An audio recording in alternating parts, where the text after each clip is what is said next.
Bismillahirrahmanirrahim. Assalamualaikum warahmatullahi wabarakatuh. Waalaikumsalam warahmatullahi wabarakatuh.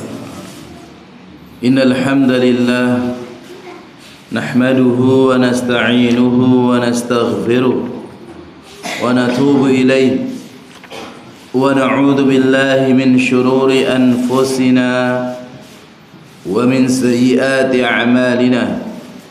Man yahdihillahu fala mudilla lahu wa man yudlil fala hadiya lahu. Asyhadu an la ilaha illallah wahdahu la syarika lahu wa asyhadu anna Muhammadan abduhu wa rasuluh la nabiyya wa la rasula ba'dahu.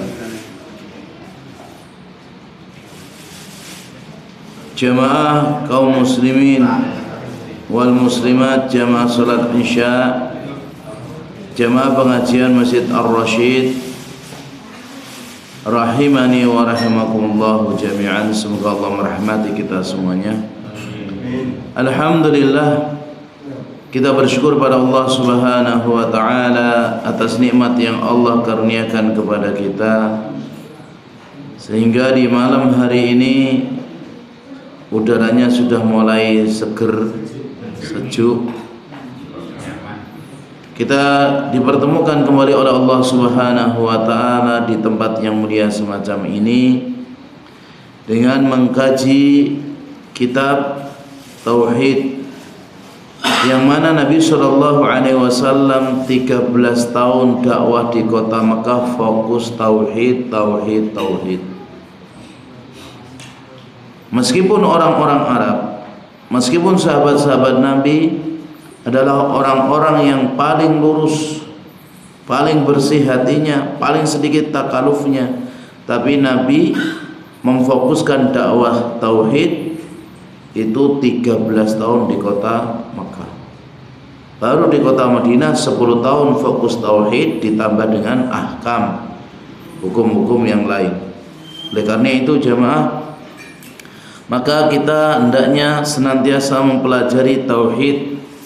Baik itu kita belajar tafsir, belajar hadis, atau melalui kitab-kitab ulama yang memang ditulis pembahasannya itu tentang masalah tauhid.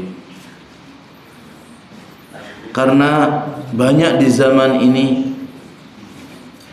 orang-orang yang disebut sebagai orang ahlul ilmi atau orang yang alim, tapi ternyata dalam masalah tauhid mereka masih salah, masih belum kuat, ya.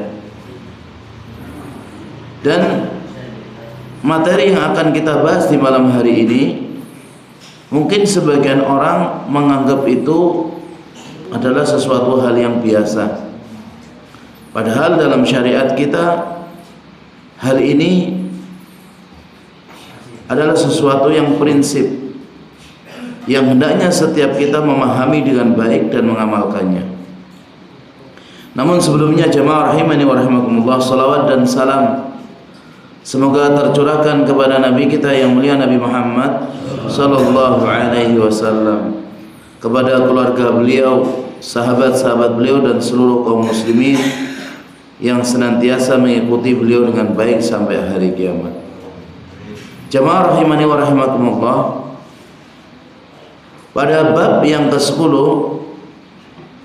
musannif atau penulis membawakan bab la yudbahu lillah bimakanin yudbahu fihi li ghairillah.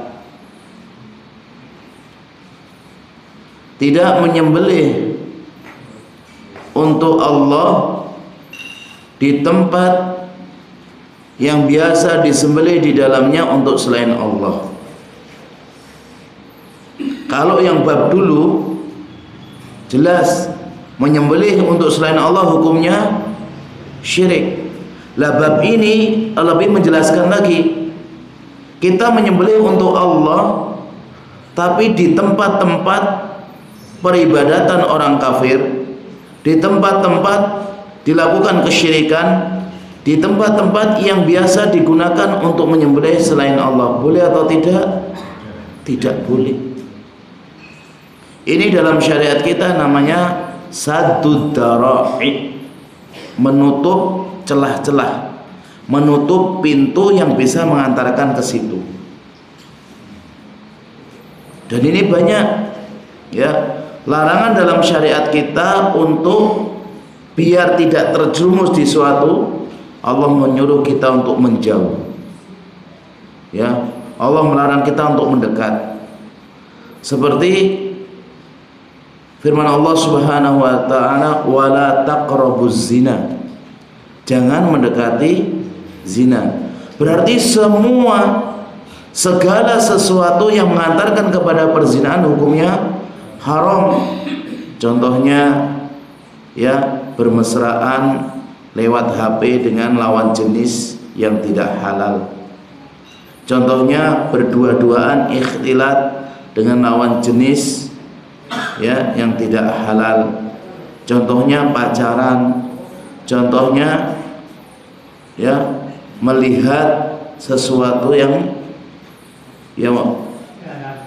menumbuhkan atau menguatkan nafsu. Ini semua enggak boleh. Ya.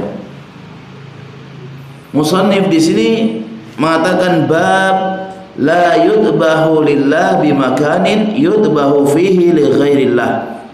Bab ya, la di sini asalnya adalah la nafi, tapi maknanya bisa nahi. Bisa kita katakan tidak menyembelih untuk Allah di tempat yang di dalamnya disembelih untuk selain Allah, atau jangan menyembelih untuk Allah di tempat-tempat yang biasa disembelih untuk selain Allah. Ya, karena menyembelih yang kemarin itu ada menyembelih yang mubah, seperti menyembelih dimakan dagingnya, menyembelih untuk dijual. Ada menyembelih yang sunnah, seperti untuk akikohan, seperti untuk kurban. Ada yang menyembelih adalah haram, menyembelih untuk setan, untuk penunggu ini dan itu. Nah, sekarang menyembelih untuk Allah tapi di tempat semacam ini ternyata tidak boleh. Dan beliau membawakan beberapa dalil. Yang pertama, surat At-Taubah ayat 108. Allah Subhanahu wa taala berfirman, "La takum fihi abadan." Jangan kalian menegakkan sholat di masjid itu selamanya, yaitu masjid Diror. La masjidun ussisa ala taqwa min awwali yaumin ahaqqu an taquma fihi. Sesungguhnya masjid Kuba maksudnya yang dibangun di atas ketakwaan, yang pertama kali dibangun itu lebih berhak seorang muslim sholat di dalamnya. Fihi rijalun yuhibbuna ayatatahharu. Di dalam masjid-masjid Kuba itu ada sekelompok laki-laki yang ingin membersihkan diri. Wallahu yuhibbul mutahhirin. Sesungguhnya Allah mencintai orang-orang yang mensucikan diri. Coba perhatikan di sini. Ini musannif membawakan bab jangan menyembelih di tempat yang biasa digunakan menyembelih untuk Allah. Kemudian membawakan dalil tentang masjid Diror dan masjid Kuba. Apa korelasinya? Apa kaitannya bab ini dengan hadis ini? Ada nyambung nggak ini? Nyambung buatan? Nyambung. Maksudnya di sini ya, kata para mufassir, innallaha ta'ala naha rasulahu. Sesungguhnya Allah Subhanahu wa taala melarang rasulnya anis salati fi masjidid Diror. Salat di masjid Diror.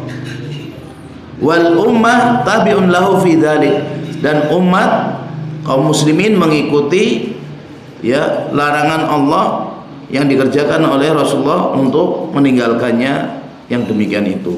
Jadi gini jamaah, Nabi SAW itu diminta oleh orang-orang munafik untuk sholat di masjid Diror. Nabi awalnya bilang iya, nanti habis dari safar saya akan sholat di dalamnya. Kemudian ditegur sama Allah, ya, jangan sholat di Masjid Dirar selamanya. Karena Masjid Dirar ini dibikin atau dibuat oleh Abu Amir Ar-Rahib, ya. Jadi Handolah itu punya bapak yang dikenal dengan Abu Amir Ar-Rahib. Bapaknya Handolah, kenal Handolah mboten? Handolah sinten? Gak kenal. Kenali sinten? Mas Salim. Handolah itu sahabat Nabi, ya, yang beliau itu habis hubungan dengan istrinya malam pertama, ada panggilan jihad, langsung beliau berangkat sampai belum mandi junub. Ternyata di perang Uhud beliau meninggal dunia dan akhirnya dimandikan oleh malaikat. Insya Allah.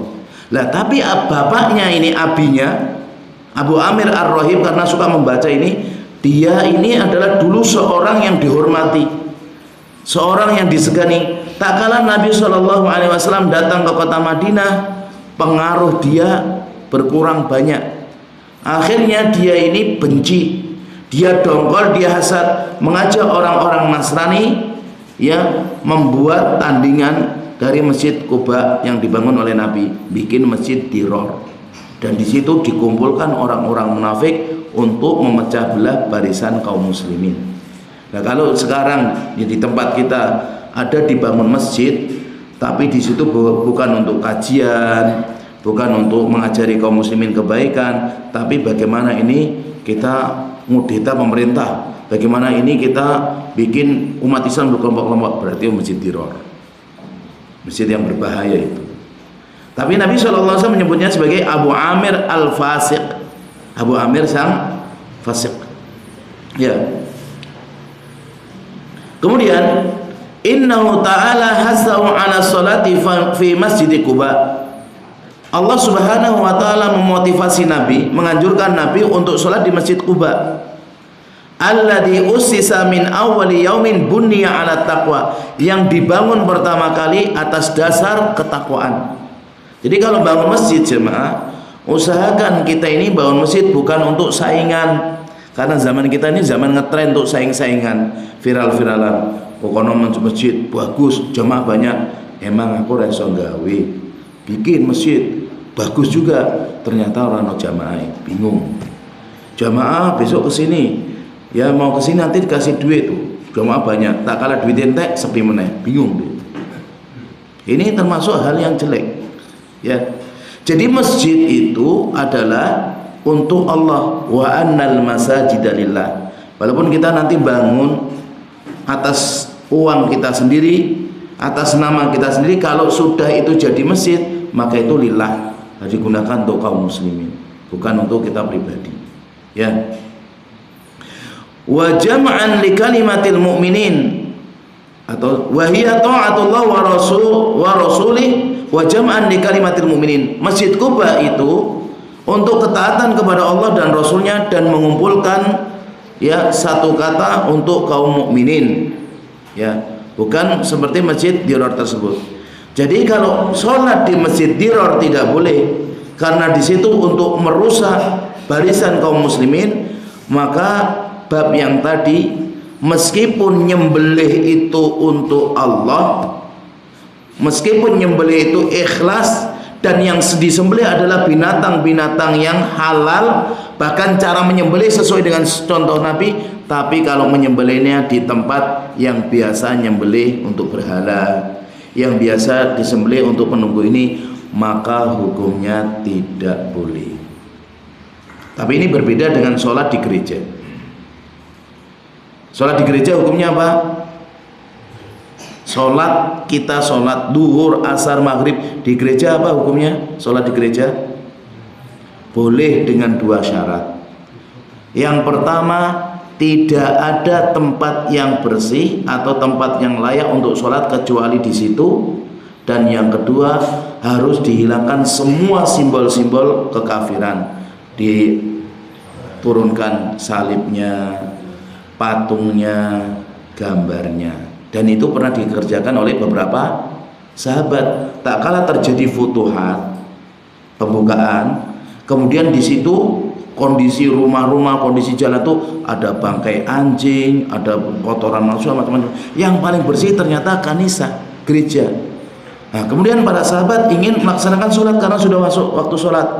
Kemudian mereka datang ke gereja, mereka ambilin itu semua, kemudian mereka melaksanakan sholat. Tapi syaratnya ingat, itu dua. Kalau salah satunya hilang, tetap tidak boleh. Misalnya tempatnya paling bersih, gak ada tempat kecuali itu. Cuma kok banyak salib-salib, banyak patung-patung, tetap tidak boleh. Dua. Makanya jangan sampai jamaah masjid-masjid kaum muslimin itu ada gambar-gambar. Apakah itu gambar orang, gambar binatang, atau ada patung, na'udzubillah. Ada nggak masjid-masjid yang ada gambarnya? Ada. Jangan lihat ada papan pengumuman, di situ gambar orang, gambar ini. Buat ya jangan ditaruh di masjid, di luar. Karena apa? Malaikat, annal malaikah la tadkhulu fihi baitan fihi surah. Malaikat tidak masuk rumah yang di dalamnya ada gambar. Ya. Dan ini jemaah, keutamaan sholat di Masjid Quba itu luar biasa. Apa keutamanya? Kata Nabi SAW, sholatun fi masjidi Quba ka umratin. Sholat di Masjid Quba pahalanya seperti pahala umroh. Ya.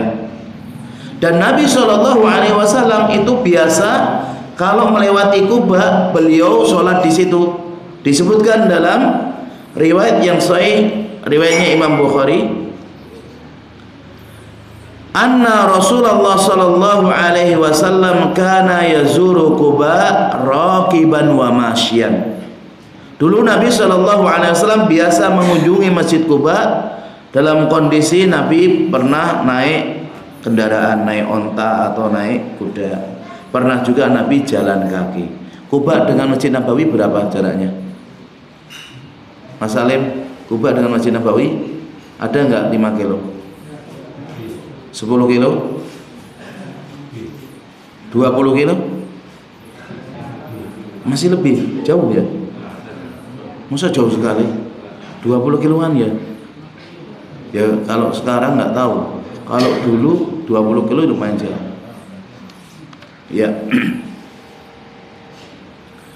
Kemudian dijelaskan oleh pensyarah, waqad sarraha anna al-masjid al-madhkur fil ayah huwa Masjid Quba jama'atan minas salaf. Yang menjelaskan ya tentang ayat tersebut bahwasanya masjid yang disebutkan oleh Allah Subhanahu wa taala dalam Masjid Quba itu ya banyak sekali dari kalangan salafun saleh. Di antaranya ya pendapatnya Ibnu Abbas, Urwah bin Zubair, Atiyah, Sya'bi, Hasan al-Basri dan selain mereka. Kemudian jemaah rahimani wa rahimakumullah, dalil yang kedua yang dibawakan oleh musannif adalah hadis dari Thabit bin Dhahhak. Ya, ada nama orang namanya Thabit itu tetap, Dhahhak itu guyu. Ada orang namanya seperti itu. Jadi nama-nama orang Arab tuh kayak nama orang-orang Jawa, punya arti. Ya. Beliau mengatakan, nadhara rajulun an yanhara ibilan bibuana. Ada seorang yang bernadar atau yang ingin menyembelih di Buana, yang ingin menyembelih di Buana. Yanhar itu menyembelih apa? Jemaah, menyembelih ada dua istilah. Yang pertama dzabaha yadbahu, yang kedua nahara yanharu. Apa artinya yanhar? Menyembelih onta.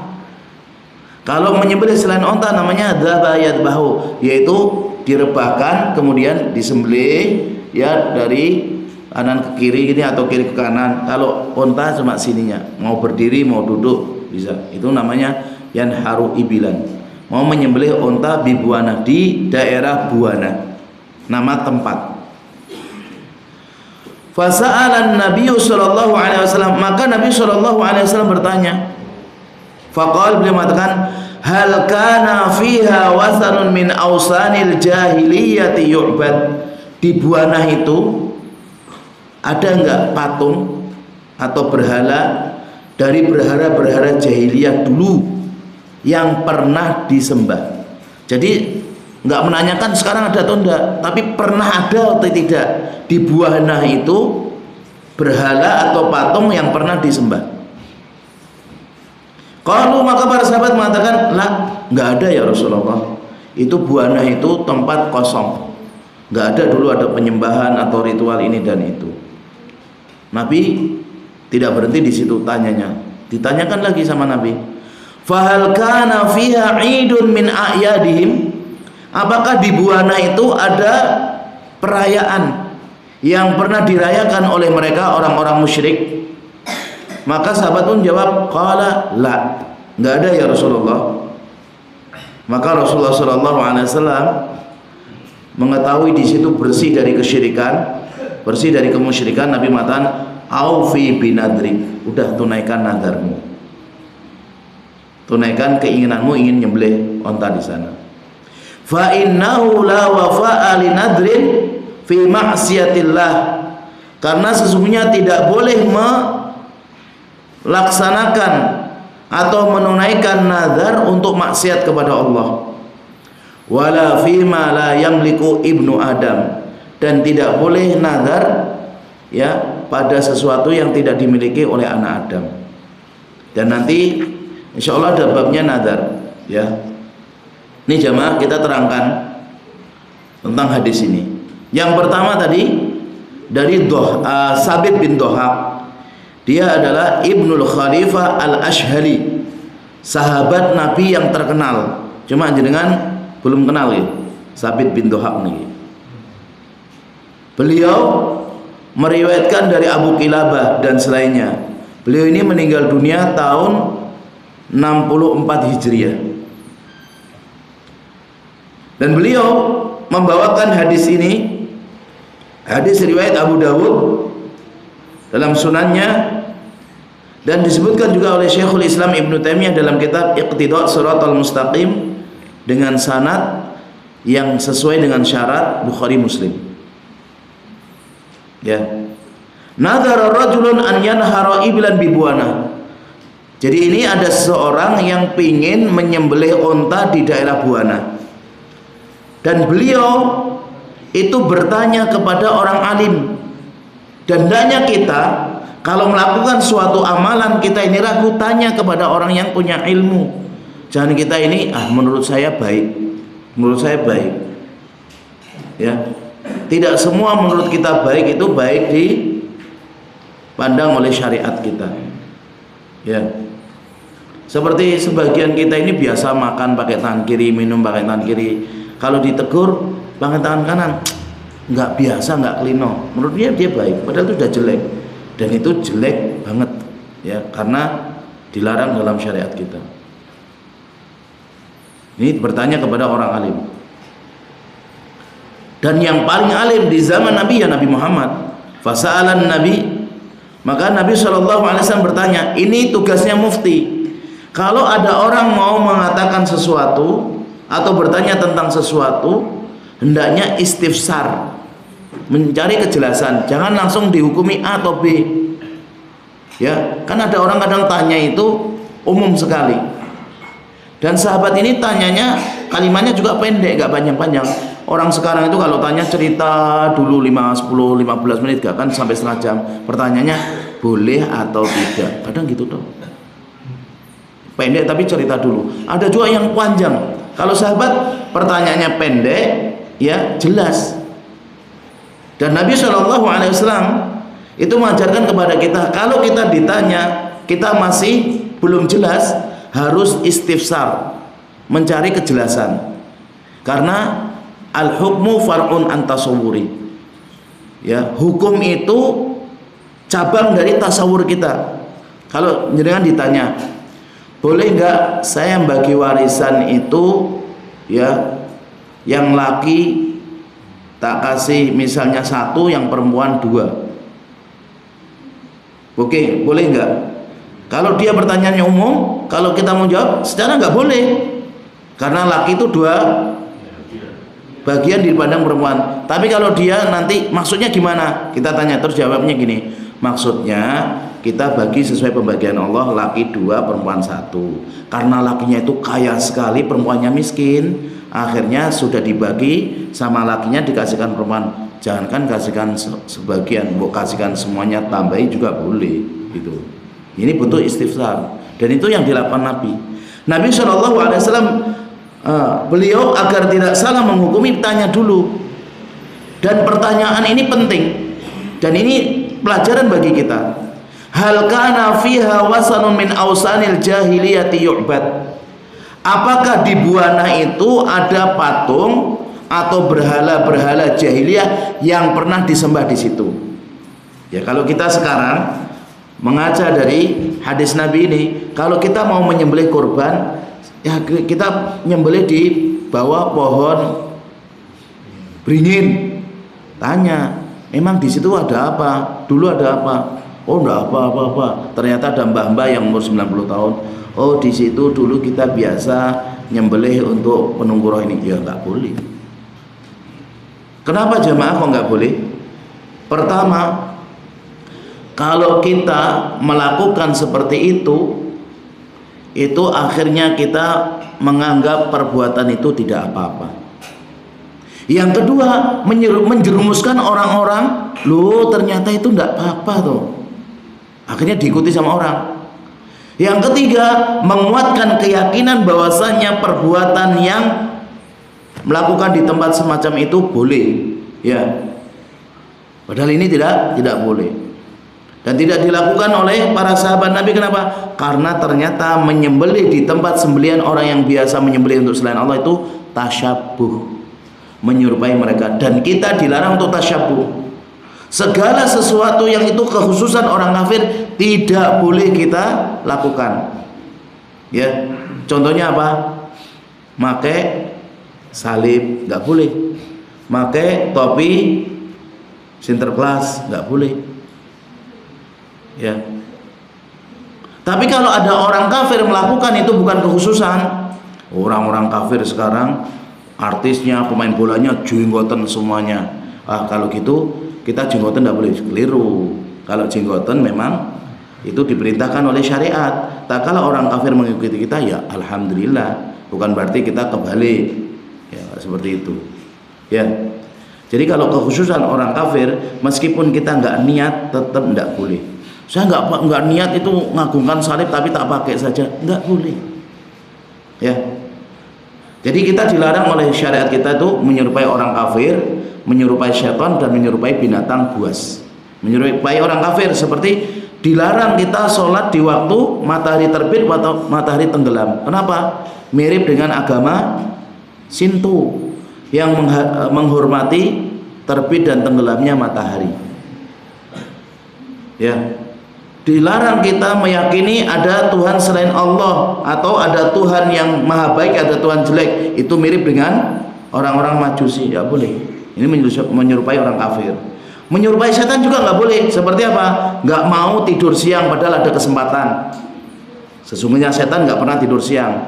Menyerupai setan apa lagi? Setan itu makan dan minum pakai tangan kiri misalnya. Menyerupai setan apa lagi? Banyak. Dan kita nggak boleh menyerupai binatang buas. Contohnya kukunya panjang-panjang. Jadi itu dilarang tasyabuh dalam syarat ini. Dan Nabi SAW mengatakan man tasyabba biqaumin fahuwa minhum. Nah, kemudian setelah jelas tidak ada patung, Nabi tidak berhenti di situ. Nabi tanya lagi, fahal kana fiha 'idun min a'yadim? Apakah di situ dulu ada perayaan? Bukan menyembelih untuk penunggu, bukan menyembelih untuk jin, tapi merayakan. Ada perayaan hari itu, hari ini, hari itu. Dan perlu perhatikan jamaah, Id di dalam Islam itu yang kita kenal yang besar itu cuma dua, Idul Fitri sama Idul Adha. Dan Id itu sesuatu yang diulang-ulang. Apakah itu hari waktu, apakah tempat? Ya, apakah itu waktu atau tempat? Kalau waktu, misalnya ada orang ulang tahun tahun depan ulang tahun, tahun depan ulang tahun, itu disebut Id. Kalau tempat, tahun ini pergi ke situ, tahun besok pergi situ lagi, tahun besok pergi situ, tujuannya untuk ibadah, itu juga Id.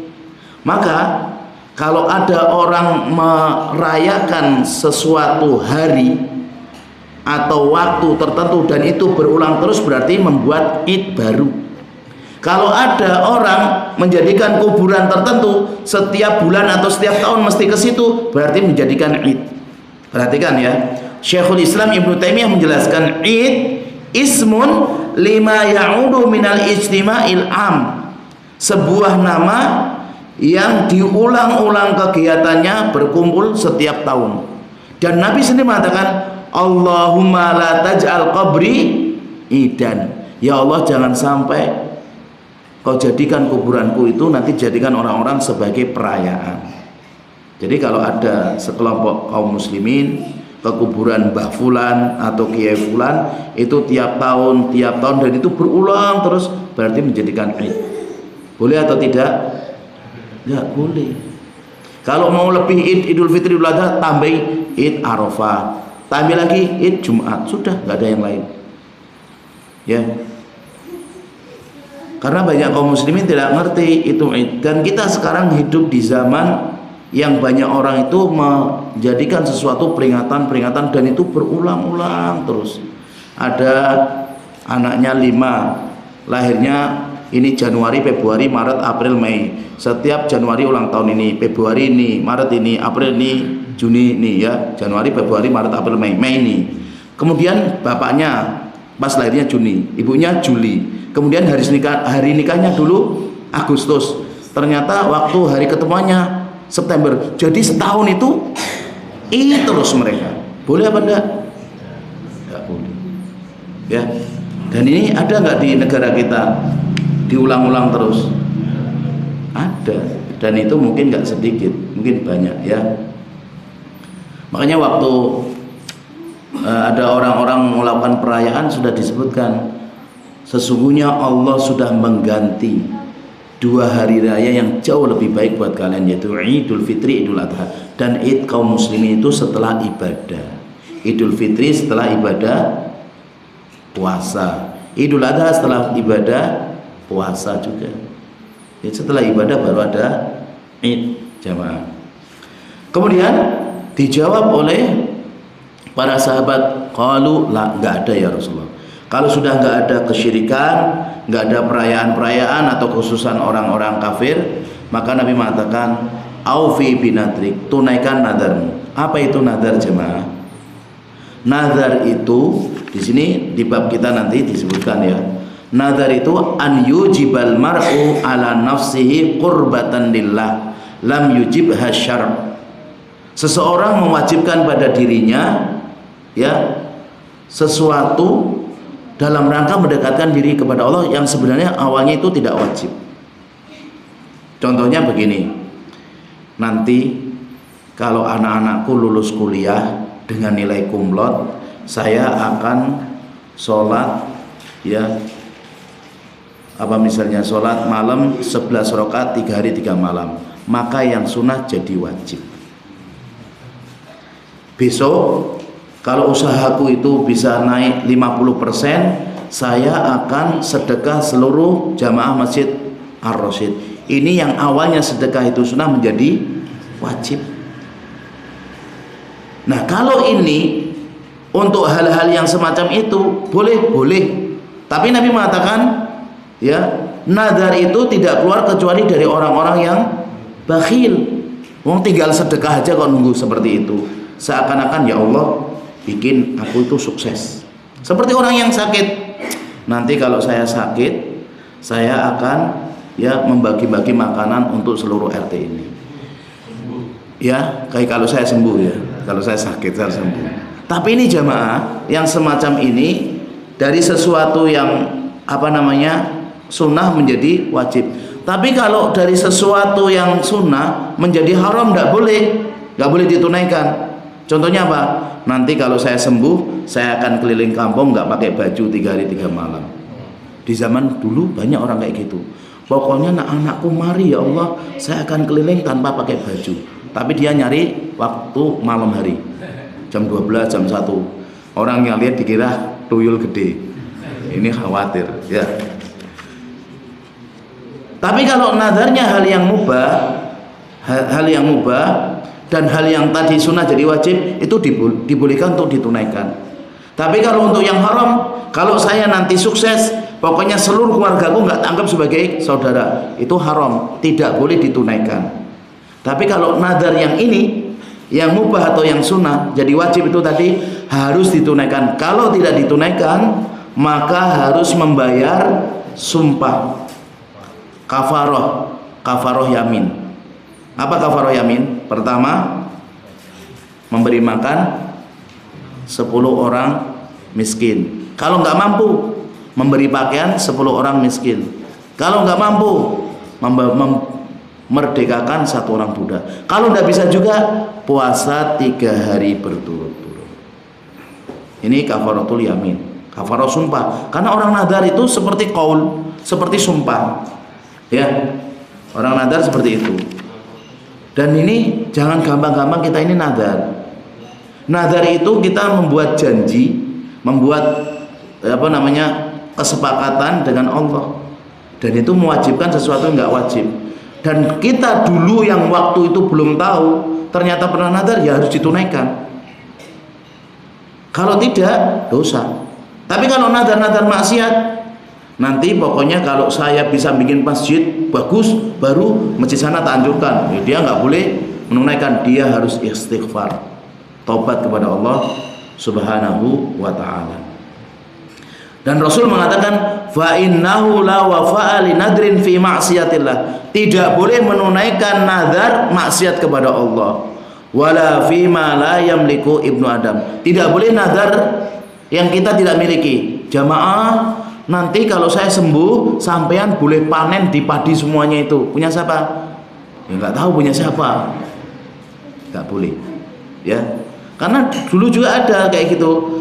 Kalau dia sudah nadar, kemudian kalian boleh ngambil kambing sesukanya di bukit situ. Lah punya siapa? Ya nggak tahu. Itu nggak boleh. Ya. Hadis ini diriwayatkan oleh Abu Dawud dengan sanad yang sahih, sesuai dengan syarat Bukhari Muslim. Ya. Jamaah rahimani wa rahimakumullah. Di sini jelaskan, kalau kita mau menyembelih atau kita mau ibadah di suatu tempat, ternyata di situ ada patung, ada berhala, atau ada simbol-simbol kekafiran, maka diperintahkan untuk menghilangkannya. Setelah dihilangkan baru boleh. Ya, setelah dihilangkan baru boleh. Tapi seandainya itu bukan simbol-simbol, tapi dulu adalah perayaan, dulu adalah amal-amalia, maka tidak bisa. Walaupun nggak ada simbol-simbolnya, maka tetap tidak boleh ibadah di situ. Ini. Kemudian jamaah rahimani wa rahimakumullah. Ucapan Nabi fa innahu la wafa'a li nadrin fi ma'siyatillah dalilun ala anna hadza nadar maksiyah, menunjukkan semua nadar maksiat tidak boleh ditunaikan. Lau qad wajada fil makan ba'dul mawani, kalau didapati di suatu tempat sebagian dari penghalang-penghalangnya, maka ini tidak boleh ditunaikan. Wa ma kana min nadr maksiyah fala yajuzul wafa bi ijma'il ulama. Dan kalau nadar maksiat itu tidak boleh ditunaikan, itu sepakat seluruh para ulama, hukumnya haram. Tapi dia wajib untuk istighfar, memohon ampun kepada Allah Subhanahu wa ta'ala. Kemudian jamaah rahimani wa rahimakumullah, bab yang ke-11. Karena ini babnya nyambung, ya, babnya nyambung. Bab minasyirki an-nadru li ghairillah. Bab termasuk kesyirikan adalah nadar untuk selain Allah. Contohnya apa? Kalau panen tahun ini itu panenku panen raya, bisa panen sampai berapa ton, saya akan membuat pesta untuk Dewi Sri misalnya. Apa hukumnya? Haram, tidak boleh. Ya. Karena nazar itu walaupun keluar itu dari orang bakhil, tapi orang menunaikan nazar itu dipuji. Ya. Allah Subhanahu wa taala di dalam surat Al-Insan ayat ke-7 mengatakan yufuna bin nadri. Mereka orang-orang itu menunaikan nazarnya. Wa yakhafuna yauman kana syarruhu mustatirra. Dan mereka itu takut pada suatu hari yang kejelekannya nyebar di mana-mana. Kata Syekh Abdurrahman Hasan menyebutkan, ya, fal ayah dalat ala wujubil wafa'i bin nadar. Ayat tadi ini menunjukkan wajibnya menunaikan nazar. Wa madaha man fa'ala dzalika ta'atan lillah, dan memuji orang yang melakukan demikian dalam rangka mentaati Allah Subhanahu wa taala. Wa wafa'an bima taqarraba bi ilaihi, dan memuji orang yang menunaikan untuk mendekatkan diri kepada Allah Subhanahu wa taala. Jadi nazar itu meskipun tidak keluar kecuali dari orang bakhil, tapi itu kalau kita tunaikan kita dipuji oleh Allah. Misalnya yang tadi, nanti kalau saya bisa sholat 5 waktu tepat waktu, saya akan undang jamaah-jamaah makan bakso di warung itu. Terus kita tunaikan, kita dipuji oleh Allah. Karena nazar itu adalah ibadah, maka ditunaikan untuk Allah itu ada pujian. Kalau ditunaikan untuk selain Allah, maka adalah kesyirikan. Menunjukkan ayat ini tadi nazar itu ibadah, dan Allah Subhanahu wa taala itu Maha tahu, ya, apa yang akan terjadi. Seperti di ayat surat Al-Baqarah ayat 270, wa ma anfaqtum min nafaqatin aw nadartum min nadrin fa innallaha ya'lam. Apapun yang kalian infakkan dari nafkah-nafkah atau yang kalian nadarkan dari nadar-nadar, maka sesungguhnya Allah Maha tahu atau mengetahui. Dan ini jamaah, balasan itu sesuai dengan amalan. Ya, orang yang dia infak sedekah, orang yang menunaikan nadar, itu nanti akan Allah Subhanahu wa taala balas. Al-Imam Ibnu Katsir menjelaskan ayat ini mengatakan yukhbiru ta'ala bi annahu 'alimun bi jami'i ma ya'lamuhul amilun. Allah Subhanahu wa taala mengabarkan bahwasanya Allah itu mengetahui seluruh apa yang dilakukan oleh orang yang melakukan. Minal khairat, dari kebaikan-kebaikan, termasuk kebaikan memberi nafkah, menunaikan nazar, dan yang lainnya. Jadi orang yang melaksanakan ibadah itu termasuk melakukan kebaikan. Kemudian fahadhi nudur waqiyah min ubadil kubur. Adapun yang dilarang, ya, adalah nadar-nadar yang terjadi kepada hamba-hamba kuburan, seperti bersihkan kuburan sambil ngomong, "Mbah, mengke nak lare-lare niku bisa sekolah di S1 semuanya. Nanti saya datang ke sini akan nyirami kembang ini, atau membaca surat ini, atau melakukan ini itu, atau menyembelih untuk kuburan ini." Maka ini jelas-jelas syirik. Taqarruba biha ilaihim liyaqdulahum hawaijahum wa liyashfa'u lahum. Mereka mendekatkan diri kepada kuburan untuk berharap kuburan, penghuni kubur itu memberikan hajat-hajat mereka dan kelak memberikan syafaat kepada mereka. Ya, itu hukumnya tidak boleh jamaah. Ya, meskipun sebagian kaum muslimin melakukan nadar yang semacam itu. Dan hadisnya Aisyah menyebutkan, man nadara an yuti' Allah falyuti'hu. Barang siapa yang bernadar untuk mentaati Allah, laksanakan. Wa man nadara an ya'si Allah fala ya'si. Dan barang siapa yang bernadar untuk memaksiati Allah, maka jangan memaksiatinya. Kata Al-Hafidz Ibnu Hajar, ittafaqu ala tahrimin nadar fil maksiyah. Semua ulama sepakat haramnya nadar untuk maksiat. Nah, kalau misalnya kita ngomong semacam itu, ngomong nadar tapi nggak nadar. Contohnya gini, Mas, sampean kalau seminggu kok nggak balik kecuali kok jam 10 malam, saya pokoknya sudah nggak mau tinggal di sini. Itu nadar bukan? Jangan biasakan seperti itu. Justru kalau misalnya ada pasangan kita pas kondisinya nggak baik-baik saja, ya dimusyawarahkan, Bu, ya pulangnya lebih awal, lihat kondisi anak-anak kita. Itu jamaah rahimani wa rahimakumullah, banyak kaum muslimin yang sebenarnya Allah Subhanahu wa taala itu jelaskan rinci di kitabnya. Rasulullah SAW jelaskan juga, tapi masih banyak melakukan hal-hal yang ternyata itu adalah kesalahan. Ucapan-ucapan yang diucapkan nggak sengaja, ternyata itu nadar. Ya seperti ini. Ada seorang wanita ngomong, ya Rasulullah, inni nadartu an adriba ala ra'sika biduf. Aku pingin dari dulu tuh mukul duk itu di atas kepalamu. Kata Nabi, aufi binadrik. Tetap Nabi menghukumi itu sebagai nadar. Ada niat azam kuat untuk melakukan sesuatu meskipun nggak diucapkan di hadapan orang-orang, itu juga bisa jadi nadar. Ya kalau sudah azamnya kuat. Maka jangan sampai kita ini gampang-gampangan, apalagi dalam kondisi marah. Ya sebagian kita ini ada, pokoknya kalau sudah marah udah pulang saja ke sana.